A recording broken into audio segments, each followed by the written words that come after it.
through the desert.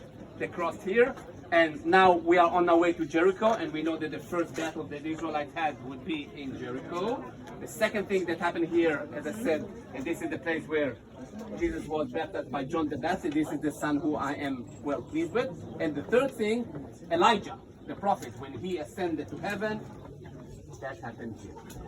So one of the things, when Elijah was about to ascend, he was making his way down, and Elisha, right, was following him, who was going to step in and be the one who took over that place of being a prophet to the nation, was following him. And when they got to the Jordan River, he struck the river with the mantle. They crossed.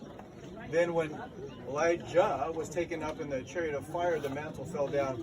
Elisha picked it up, and he came back, and what did he do?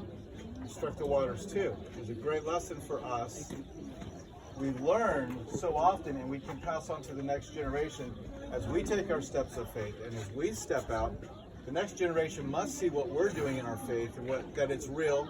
It's not some dead religious experience, but there's an experience of the living God. So this is how, if you were to ask the question to Elisha, how did you know to strike the Jordan with the mantle? He would have said, I saw Elijah do it.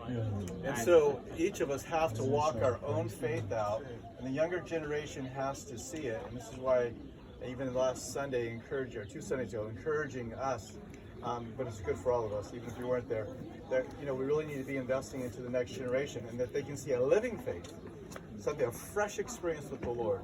And so this is also, as they were coming down, Elisha kept saying, where are we going? Or Elijah, would say, hey, he goes, why are you following me? He goes, I'm just going to be by you. As your soul lives and as my soul lives, I'm not going to depart from you. And he said this like 3 or 4 times, and he said, depart.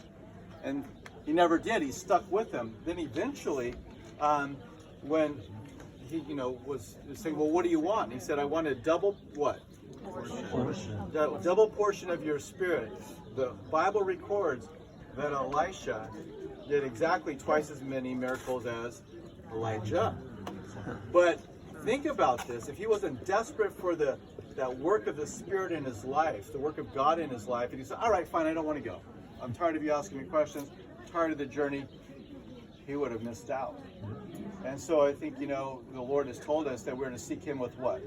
Our whole heart. God is deserving of our greatest effort to seek after him. He's not one that should just be given leftovers, right? He's one that is deserving of our very best. And Jesus said you can't serve 2 masters. You can follow the one and despise the other. And so in our walk with the Lord, we must press after him. And I think the story of Elijah, 2 Kings 2, Elijah and Elisha is such a powerful lesson. You might want to read it tonight and just ponder this. Pretty exciting. Thank you. Okay, guys, if you don't want me to